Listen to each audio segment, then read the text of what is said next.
The worn photograph, slightly curled at the edges and faded by 4 decades of sunlight and sorrow, shows 2 teenagers on the cusp of the rest of their lives. It is the summer of 1979. 17-year-old Sarah Jenkins, with her blonde hair and a constellation of freckles across her nose, is beaming, her arm slung casually around the shoulders of 18-year-old Ben Carter. Ben, lanky, and with a shy, endearing smile, holds up a crudely drawn map, a proud testament to their planned adventure. They were inseparable, two halves of a whole, their futures seemingly as bright and boundless as the Montana sky above them. This single image, a ghost of a memory, is all their families have left. Their story was one of youthful exuberance and a yearning for the untamed beauty of the American wilderness. Both avid hikers and climbers, Sarah and Ben had spent months meticulously planning their week-long camping trip into the heart of the formidable, yet breathtakingly beautiful, Blackwood National Park.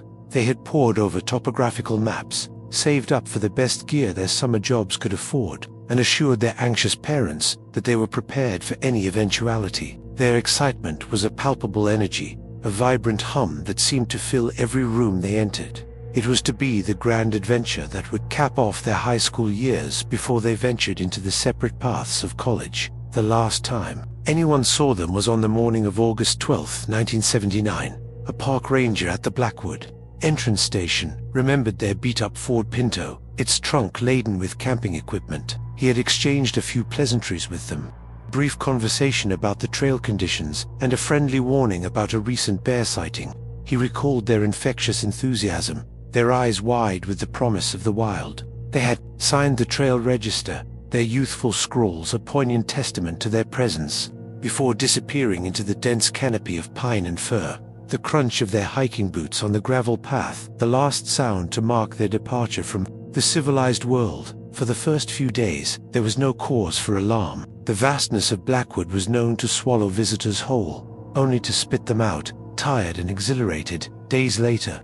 But as the designated date of their return came and went, a knot of anxiety began to tighten in the chests of their loved ones. A day of silence turned into 2, then 3. The unanswered phone calls, the static on the other end of the line, became a deafening roar of fear. The wilderness, once a symbol of their adventurous spirit, now loomed as a menacing, silent captor. The initial search was a frantic, desperate affair. Park rangers, local law enforcement, and a growing army of volunteers scoured the rugged terrain. The air, thick with the scent of pine and damp earth, was pierced by the whir of helicopter blades and the urgent calls of search parties. Found the Ford Pinto, parked exactly where the ranger had last seen it, a silent, metallic tombstone at the trailhead. But of Sarah and Ben, there was no trace.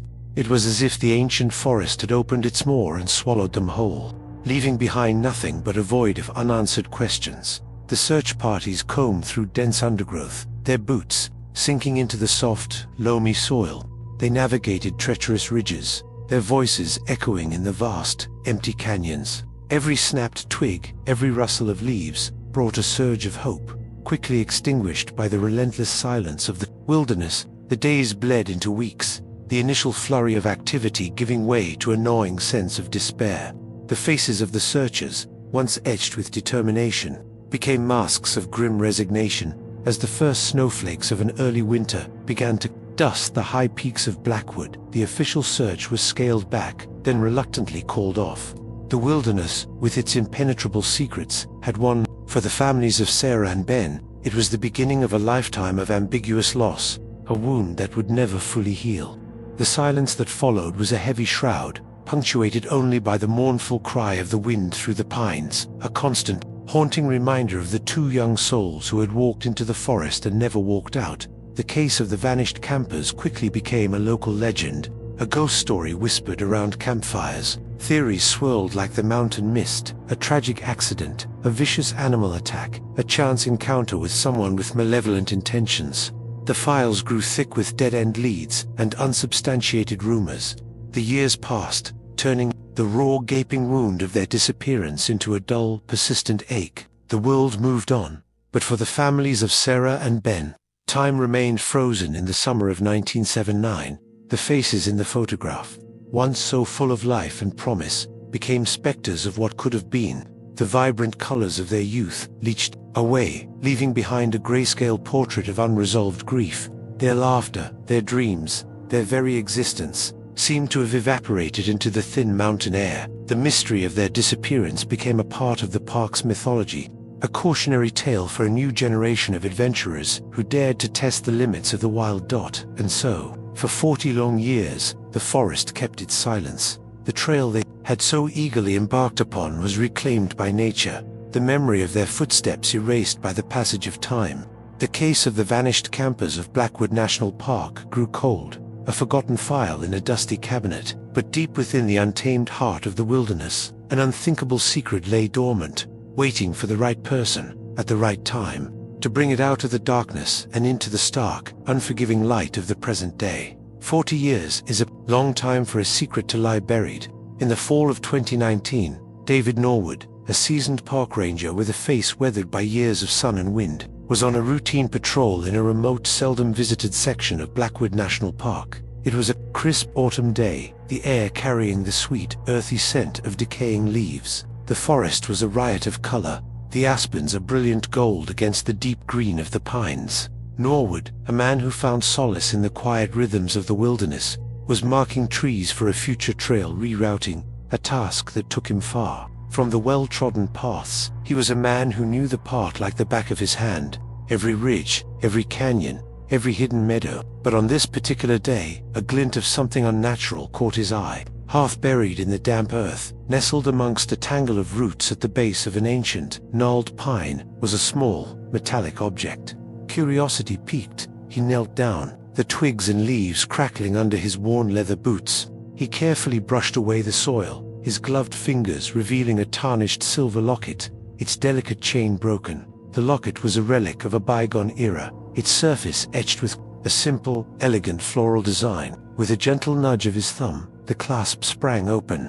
Inside, protected from the ravages of time, were 2 tiny faded photographs. On one side, a smiling middle-aged couple, their faces radiating a timeless parental pride. On the other, a young woman with sun-streaked blonde hair and a constellation of freckles across her nose. It was a face he vaguely recognized, a ghost from a story he had heard whispered around the ranger station for years. A chill, colder than the autumn air, snaked its way down Norwood's spine. He had been a rookie ranger in a different park back in 1979, but the story of the 2 vanished teenagers from Blackwood had been a cautionary tale for all who worked in the unforgiving wilderness of the American West. He had seen the faded posters, the grainy black and white images of Sarah Jenkins and Ben Carter, their hopeful smiles a stark contrast to the grim reality of their disappearance. And now, in his hand, he held a tangible link to that cold, forgotten case. He scanned the surrounding area, his senses on high alert. The forest, which moments before had been a source of peace and tranquility, now felt charged with a palpable tension. The wind, rustling through the leaves, seemed to whisper a name he had not heard in years. He noticed a slight depression in the ground a few feet away, an unnatural indentation that suggested something had once been buried there. His heart hammered against his ribs as he began to gently probe the area with the heel of his boot. The ground was soft, yielding. With a growing sense of dread, he retrieved a small trowel from his pack and began to dig. The earth gave way easily, revealing a tattered, oilskin-wrapped bundle. His hands trembled as he carefully unwrapped it, the decaying fabric crumbling. In his fingers, inside, nestled in a bed of what looked like carefully arranged pine needles, was a leather-bound journal. Its pages were warped and water-stained, but the ink, though faded, was still legible. He opened the journal to the first page. The handwriting was a neat, youthful cursive. The words, a poignant and chilling window into the past. August 12, 1979, the entry began. Ben and I finally made it. Blackwood is even more beautiful than I imagined. The air is so clean, so pure. It feels like we're the only 2 people in the world. It was Sarah Jenkins's journal, a chronicle of her hopes, her dreams, and, he suspected, her final days. As he flipped through the pages, a narrative of their journey began to unfold. The initial entries were filled with the wide-eyed wonder of 2 young adventurers, descriptions of stunning vistas, close encounters with wildlife, and the simple joys of life in the wilderness. But as the days progressed, a subtle shift in tone began to emerge. A sense of unease, a creeping shadow of fear, started to bleed through the once optimistic prose. The final entries were a stark, terrifying departure from the hopeful beginnings. The neat cursive had devolved into a frantic, almost illegible scrawl. Words were crossed out, sentences left unfinished. There were mentions of a strange noise in the night, the feeling of being watched, a growing paranoia that seemed to consume them. The last entry was a single, chilling sentence, dated August 17, 1979. "He's coming back for us. We have to hide." Norwood sat back on his heels, the journal clutched in his hand, the weight of its contents pressing down on him like a physical blow. The silence of the forest was no longer peaceful. It was a heavy, suffocating blanket. The mystery of the vanished campers was no longer a ghost story. It was a real, tangible tragedy. Its final, terrifying chapter, written in the faded ink of a young woman's journal. And he, David Norwood, was the one who had unearthed it from its 40-year slumber. The question that now screamed in his mind was, what else lay buried in the silent, unforgiving earth of Blackwood National Park? The discovery of Sarah Jenkins's journal sent shockwaves through the quiet, close-knit community that bordered Blackwood National Park. The cold case, long relegated to the realm of local folklore, was suddenly, violently, resurrected. The news traveled fast, a wildfire of whispers and speculation. For the remaining family members of Sarah and Ben, the discovery was a double-edged sword, a painful reopening of a wound that had never truly healed, but also a glimmer of hope for answers in the twilight of their own lives. Detective Frank Miller, a man on the cusp of retirement, was tasked with reopening the case. He had been a rookie deputy back in 1979, a fresh-faced kid who had been part of the original, fruitless search. The case had haunted him for his entire career, a constant, nagging reminder of the one that got away. Now, with the journal as his guide, he felt a renewed sense of purpose, a burning desire to finally bring closure to the families who had suffered for so long. He set up a small, dedicated task force in the same dusty sheriff's office where the case had first been opened for decades. Earlier, the first order of business was to revisit the original case files, a mountain of yellowed paper and faded photographs. Miller and his team painstakingly sifted through the old reports, their modern sensibilities clashing with the outdated investigative techniques of the past. They read the witness statements, the dead-end leads, the heartbreaking pleas from the families. It was like stepping into a time capsule, a world of rotary phones and typewritten reports, a stark reminder of how much had changed, and yet how much had remained the same. They interviewed the surviving members of the original search party, now old men with fading memories and a shared, unspoken trauma. Their stories were a mosaic of frustration and regret, of tantalizing clues that led nowhere, and the overwhelming feeling of being outmatched by the vast, unforgiving wilderness. They spoke of the strange, unsettling silence of the forest in the days following the disappearance, a silence that seemed to have a weight, a presence of its own. Sarah's journal became their roadmap into the past. Miller had it carefully preserved and digitized, every page, every word, every frantic scribble analyzed with a fresh perspective. The early entries provided a detailed timeline of their route, a path that diverged from their officially registered itinerary. This was their first significant breakthrough, a new area of the park to focus their attention, a vast, remote wilderness that had been overlooked in the original search. The journal also offered a chilling glimpse into the psyche of a young woman, on the brink of terror. Her descriptions of the strange noise in the night were particularly disturbing, a sound she described as not animal, not human, something in between. This detail, dismissed as youthful imagination by some in the original investigation, now took on a sinister new meaning. It was a detail that sent a shiver down the spine of even the most seasoned investigators on Miller's team. Ben Carter remained a more enigmatic figure. Unlike Sarah, he hadn't kept a journal, or at least, one had never been found. The only glimpses they had of him were through Sarah's loving, and later, fearful words. She described his initial confidence, his calm, reassuring presence, and then, his growing anxiety, his desperate attempts to protect her from the unseen threat that seemed to be closing in on them. He was a ghost in the narrative, a silent partner in their terrifying ordeal. The re-examination of the evidence also brought to light a series of unsettling coincidences from the time of the disappearance. A string of petty thefts from cars at trailheads in the weeks leading up to their vanishing, reports of a transient living in the woods, a man who was never identified. These were all threads that had been pulled in the original investigation, but had ultimately led nowhere. Now, with the journal as context, they seemed to be part of a larger, more sinister pattern. Team created a new timeline, a detailed, day-by-day account of Sarah and Ben's journey, cross-referencing Sarah's journal entries with the original case files and the new interviews. A picture began to emerge, a slow, creeping dread that mirrored the one Sarah had so vividly described. In her journal, the two teenagers had not simply gotten lost. They had been stalked, terrorized, and ultimately, it seemed, hunted. The ghosts of 1979 were no longer content to lie dormant. They were stirring, their whispers growing louder with each new piece of information that was unearthed. The quiet community of Blackwood, which had long since made a fragile peace with the mystery in its backyard, was now on edge, the old fears and suspicions resurfacing like specters from a forgotten grave. The forest, once a symbol of the town's natural beauty, now seemed to hold a dark, menacing secret. A secret that Detective Frank Miller was determined to expose, no matter the cost. Sarah's journal was more than just a record of their journey. It was a chilling, first-hand account of their descent into a living nightmare.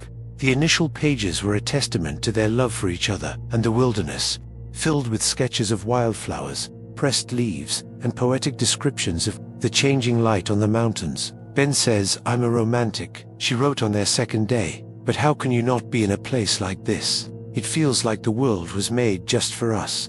This idyllic beginning made the subsequent entries all the more terrifying. The shift in tone was subtle at first, a single line at the bottom of a page, almost an afterthought. "Heard a strange noise last night," she wrote on the third night. Ben thinks it was just a deer, but it sounded off, like someone walking, but trying not be heard. The next day, she mentions finding a small, crudely made wooden bird left on a rock near their campsite. "It's beautifully carved," she wrote, "but it's also creepy. Who would leave this out here in the middle of nowhere?" By the fifth day, their unease had blossomed into full-blown fear. They had veered off their planned route, a decision Sarah explained was Ben's idea. "Ben says we should try a different trail," she wrote, "one less traveled. He says it will be more of an adventure." But Miller and his team, reading between the lines, suspected it was an attempt to shake off the feeling of being followed. The journal entries from this period were shorter, more frantic, the handwriting less steady. The descriptions of their unseen tormentor grew more specific. She never saw him clearly, only fleeting glimpses, a shadow moving through the trees, a silhouette against the setting sun. She described him as a mountain man, with long, unkempt hair and a beard, dressed in animal skins. "He doesn't make a sound when he moves," she wrote, her fear palpable on the page. "It's like he's a part of the forest, a ghost in the trees." The psychological toll of being hunted is evident in Sarah's writing. She writes of their sleepless nights, huddled together in their small tent, every snap of a twig, every hoot of an owl, sending a fresh wave of terror through them. She describes their hushed, fearful conversations, their growing paranoia. "Ben is trying to be strong for me," she wrote, "but I can see the fear in his eyes. He's just as scared as I am. We both are." One of the most chilling entries detailed their discovery of a makeshift shelter, hidden deep in a ravine. It was a crude lean-to, constructed of branches and animal hides, the ground littered with animal bones and more of the strange carved birds. "The air," she wrote, "was thick with the smell of wood smoke and something else, something metallic and unsettling." They had stumbled upon the lair of the man who was hunting them, and the realization was a gut punch of pure terror. The journal also revealed a heartbreaking act of defiance. Knowing they were in grave danger, Sarah had decided to leave a trail of their own. She described tearing small strips of cloth from her bandana and tying them to branches, a desperate breadcrumb trail for anyone who might come looking for them. It was a small act of hope in the face of overwhelming despair, a testament to her will to survive. The final entries were a frantic, desperate plea for help. They were lost, running out of food, and their pursuer was getting bolder, his presence more menacing. He was no longer content to just watch from a distance. He was closing in. "He was outside the tent last night," she wrote, the words barely legible. "I could hear him breathing. Ben threw a rock and he ran off, but we know he'll be back. He's toying with us, like a cat with a mouse." The last entry, the one that ended with the chilling words, "He's coming back for us," "We have to hide," was written in a different location, a small cave she described as being behind a waterfall. This was the most concrete lead they had, a specific geographical feature in a vast, uncharted wilderness. The journal had not only given them a narrative of the crime, it had given them a destination, a potential crime scene that had remained hidden for 40 long years. Miller and his team now had a new focus for their search, a new sense of urgency. They were no longer just looking for remains. They were looking for a place, a sanctuary that had become a tomb. The journal had transformed Sarah and Ben from faded photographs on a missing poster into real, living, breathing people, and their story was a terrifying testament to the darkness that can lurk in even the most beautiful of places. The hunter had stalked his prey for days, and now, 40 years later, a new hunt was on. A hunt for the truth. The discovery of the cave's location, hidden behind a waterfall in a remote canyon, was a monumental breakthrough, guided by Sarah's final, desperate entry. Norwood and a team of forensic specialists made the arduous trek into the previously uncharted territory. The air grew heavy and damp as they approached the waterfall, its roar a constant, thunderous presence. The mist from the cascading water clung to their clothes and beaded on their faces, creating a surreal, almost dreamlike atmosphere. It was a place of breathtaking beauty, yet it held a dark, terrible secret. Behind the shimmering curtain of water was a narrow opening, partially obscured by moss and ferns. It was exactly as Sarah had described it, a natural sanctuary that had become a place of unimaginable terror. The air inside the cave was cold and still, the only sound the muffled roar of the waterfall.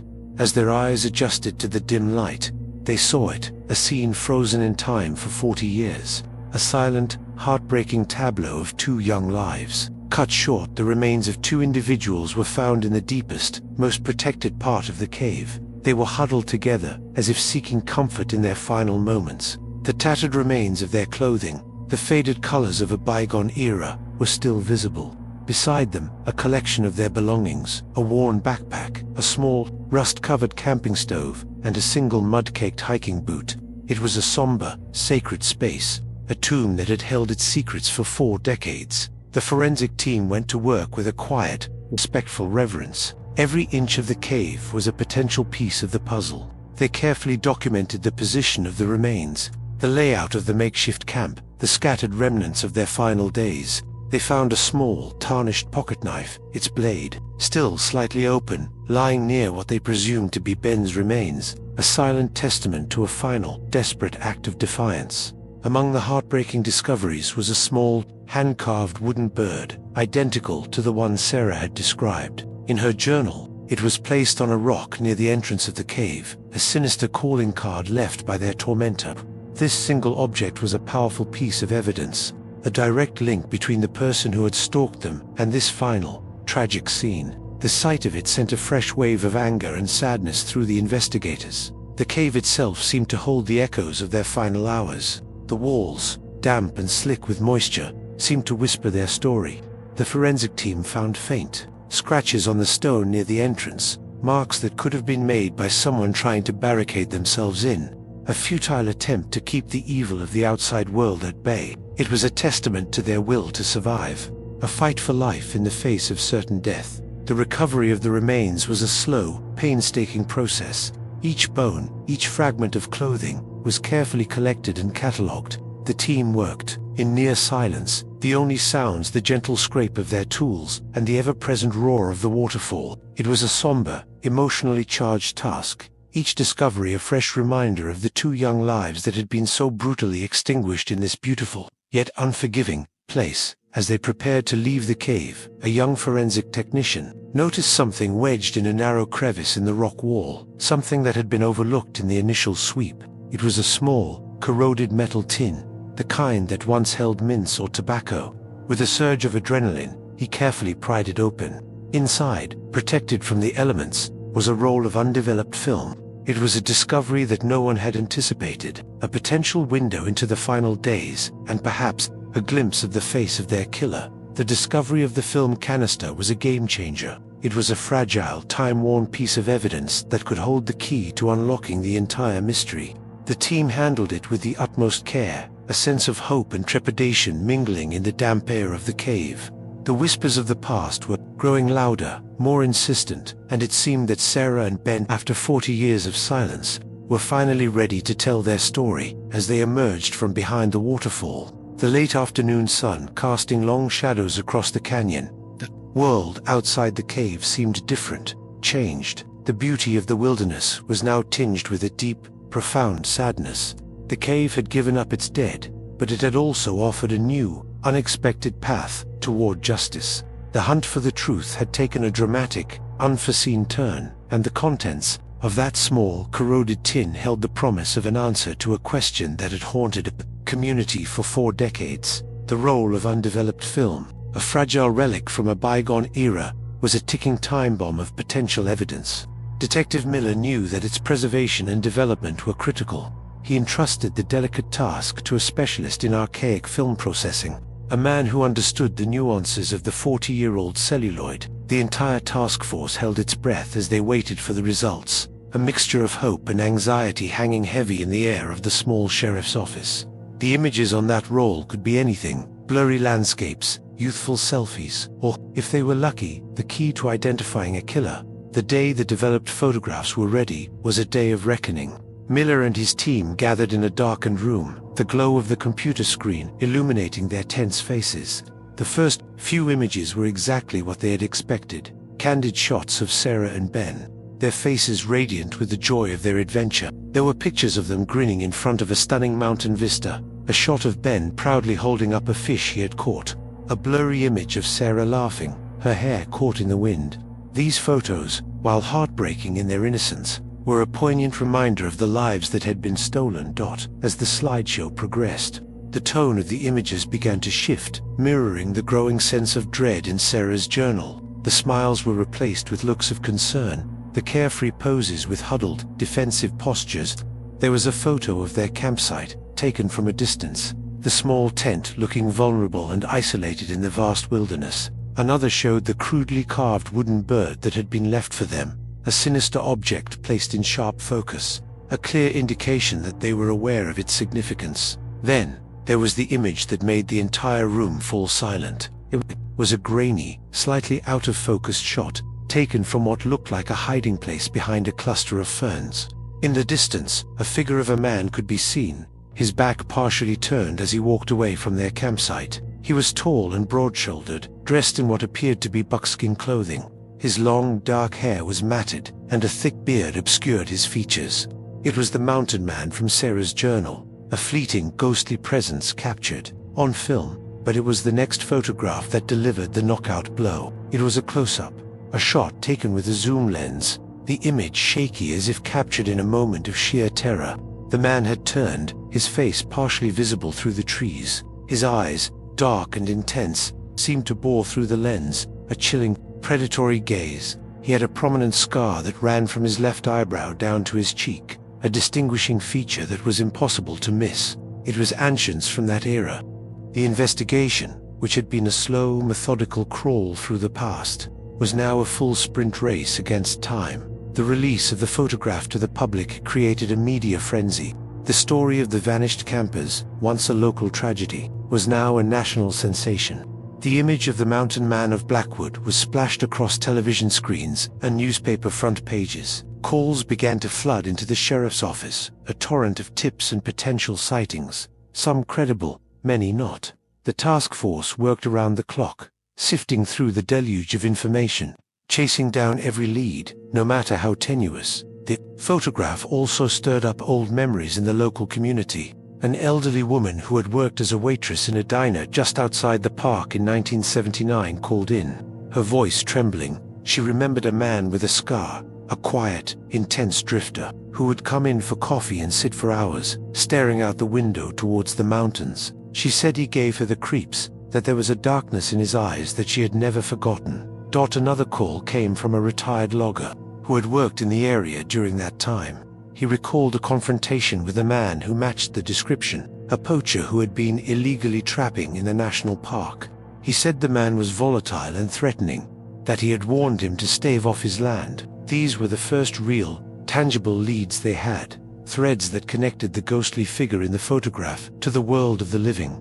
The face in the photograph had given a name to their fear, a target for their investigation. The hunter, who had moved through the forest like a phantom for 4 decades, was finally unmasked. The question now was, who was he? And more importantly, where was he? The race was on to find a man who may not even be alive, a man who held the final, brutal truth of what happened to Sarah Jenkins and Ben Carter in the summer of 1979. The flood of tips and leads that followed the release of the mountain man's photograph was overwhelming, a chaotic mix of well-intentioned but ultimately useless information. However, buried within the noise were a few golden nuggets of truth, whispers from the past that began to form a coherent, terrifying picture. The most promising of these came from the retired logger, a man named Jedediah Jedstone, whose memory, though faded by time, was as sharp as the axe he had once wielded. Jed, now in his late 70s, his face a roadmap of a life lived outdoors, agreed to meet with Detective Miller. He led them to a remote, overgrown logging road on the outskirts of Blackwood National Park, a place that hadn't seen a vehicle in decades. He pointed to a faint, barely perceptible trail leading into the dense woods. That's where he lived, Jed said, his voice raspy with age. Called himself Silas, never knew his last name. We all just called him the Hermit of Whisper Creek. Jed described Silas as a man who had completely divorced himself from society, a ghost who lived off the land, trapping and hunting, a master of the wilderness. He was a Vietnam veteran, Jed had heard, a man who had come back from the war a different person, broken and haunted. He spoke of the man's volatile temper, his deep-seated paranoia, and his unnerving ability to move through the forest without making a sound. He was a predator, Jed said, and this forest was his hunting ground.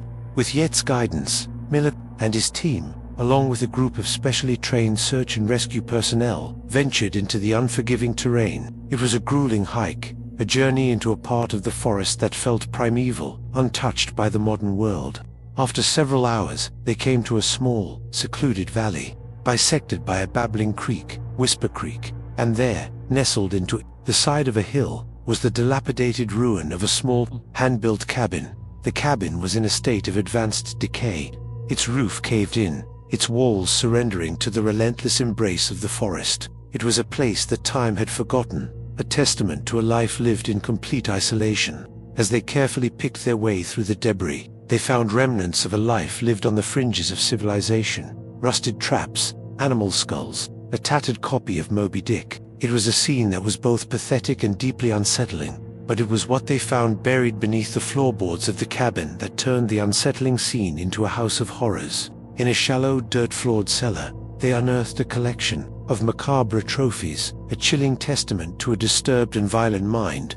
There were more of the hand-carved wooden birds, dozens of them, a flock of silent wooden witnesses, and alongside them, a collection of personal items, a woman's tortoiseshell comb, a child's worn teddy bear, a man's silver watch. It was a secret, personal museum of stolen lives. And then, the most damning discovery of all, in a small, locked, wooden box, they found a collection of driver's licenses, the faces of the victims smiling out from their plastic tombs, and among them, 2 licenses that made Miller's blood run cold, Sarah Jenkins and Ben Carter. It was the final, irrefutable proof. The Hermit of Whisper Creek was their killer, but the discovery also opened up a terrifying new possibility. Sarah and Ben were not his only victims. The discovery of the trophy box transformed the case from a double homicide into a potential serial killer investigation. The other licenses belonged to individuals who had been reported missing over the years. Their cases,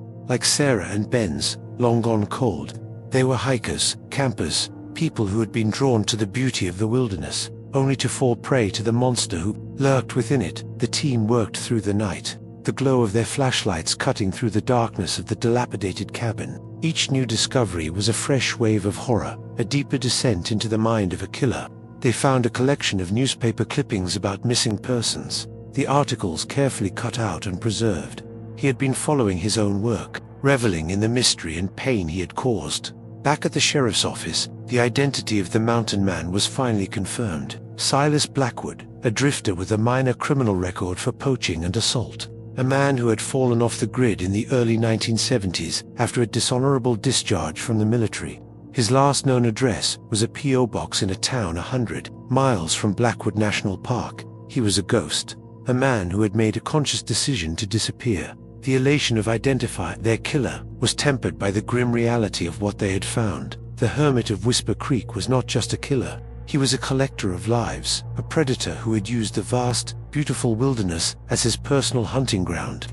The question that now hung in the air was a chilling one. How many others were there, and had Silas Blackwood simply vanished? Or was his own story buried somewhere in the silent, unforgiving earth he had called home? The identification of Silas Blackwood as the Mountain Man of Blackwood was a major victory, but it was also the beginning of a new, more complex chapter in the investigation. Silas himself remained a ghost, a man who had seemingly vanished into the wilderness he had once so ruthlessly controlled.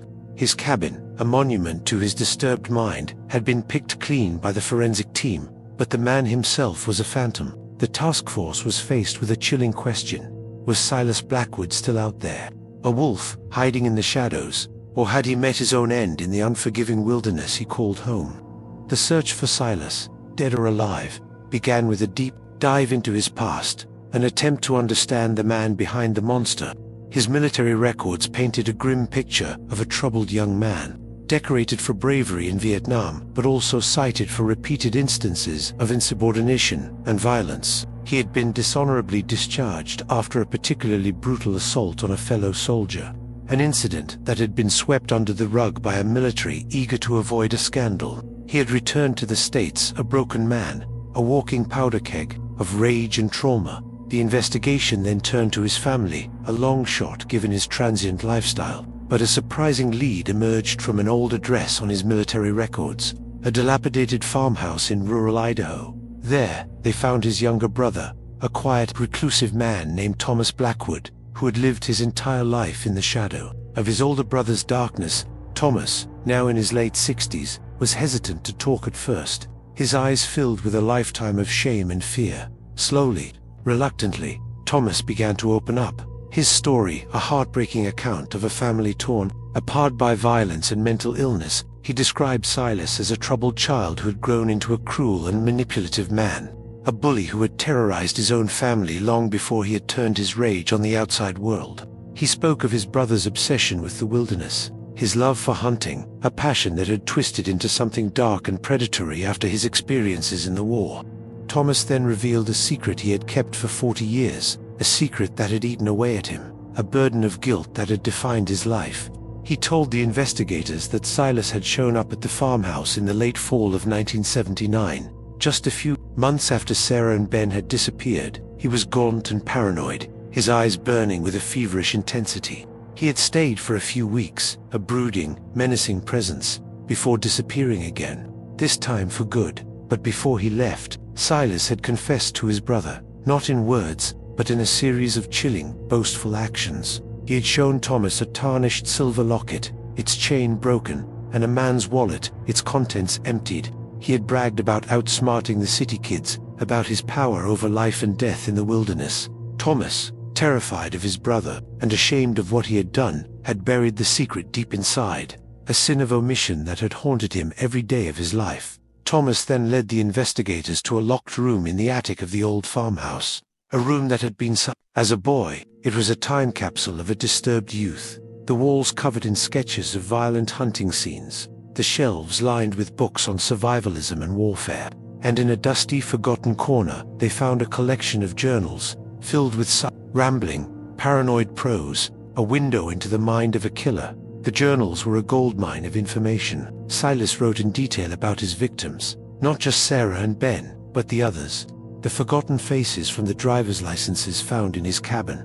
He described his methods, his twisted justifications, his complete lack of remorse. He saw himself as a cleanser of the wilderness, a predator at the top of the food chain, culling the weak who dared to trespass on his territory. And then, the final, chilling revelation.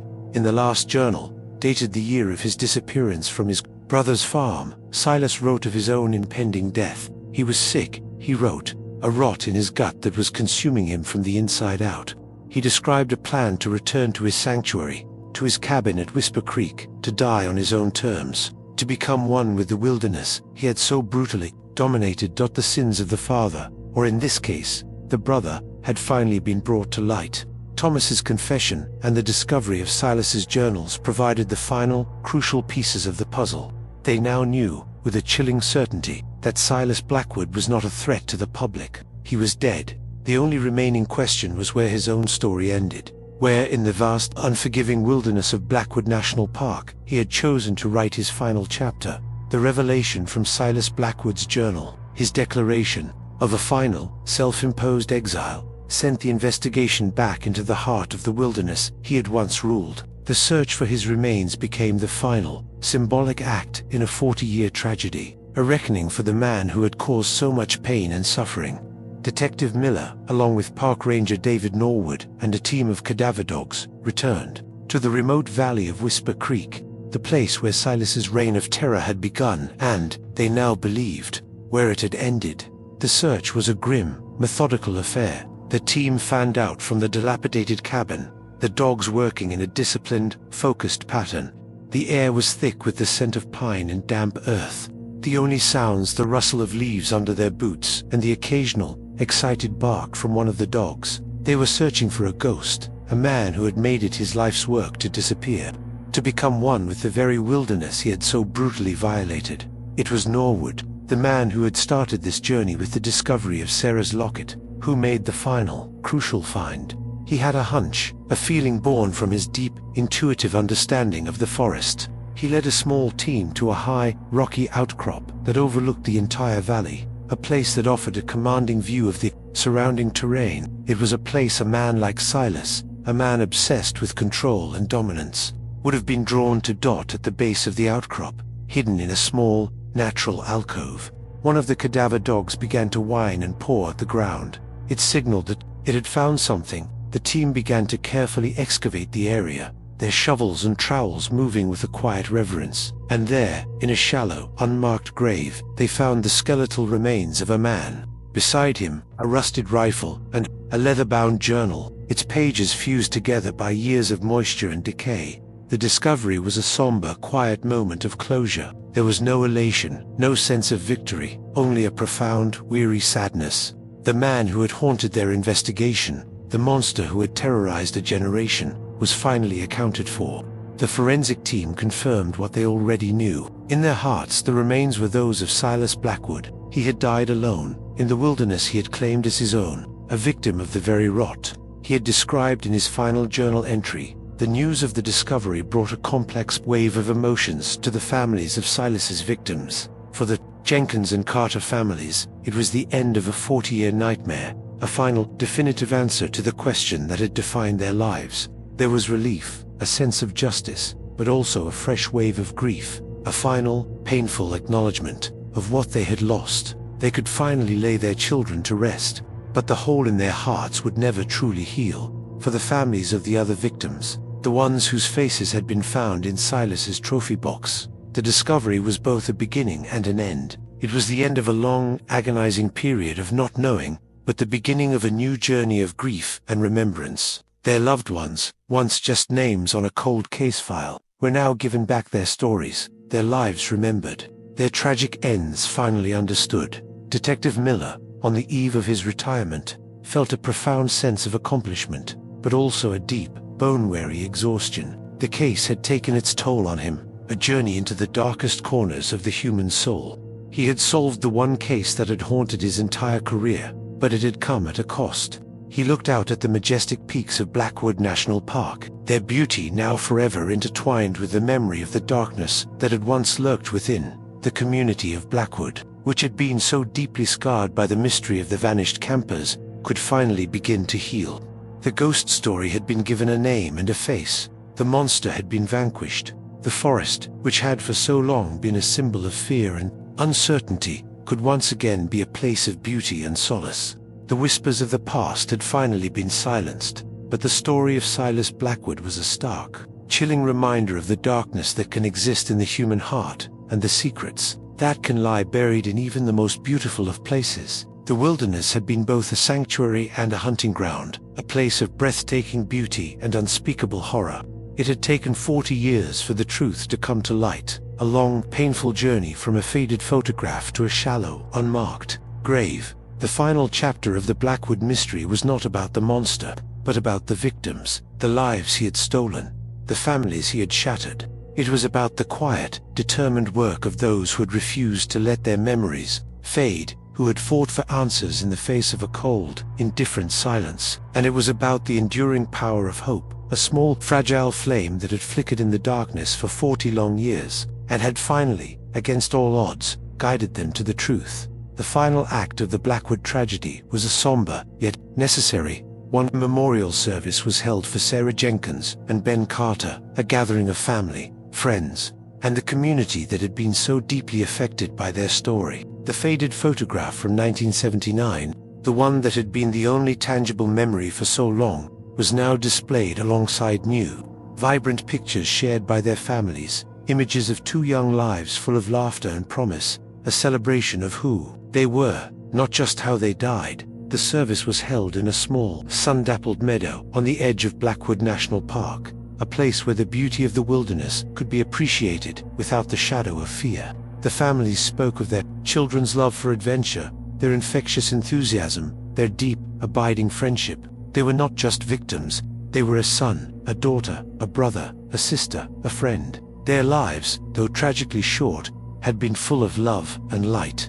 Detective Frank Miller, now officially retired, attended the service not as a law enforcement officer, but as a private citizen, a man who had carried the weight of this case for his entire adult life. He watched from a distance as Sarah's younger sister, now a grandmother herself, released 2 white doves into the clear blue sky, a symbol of their final, peaceful journey. It was a moment of profound, heartbreaking beauty, a final, quiet, letting go. Park Ranger David Norwood was there as well, his presence a quiet, steady reminder of the man who had been the catalyst for this final chapter. He had become a friend to the families, a confidant who understood their pain in a way that few others could. The wilderness, for him, was no longer just a place of work. It was a sacred trust, a place that held the stories of those who had been lost and those who had been found. In the weeks and months that followed, the story of the mountain man of Blackwood became a cautionary tale, a subject of true crime documentaries and books.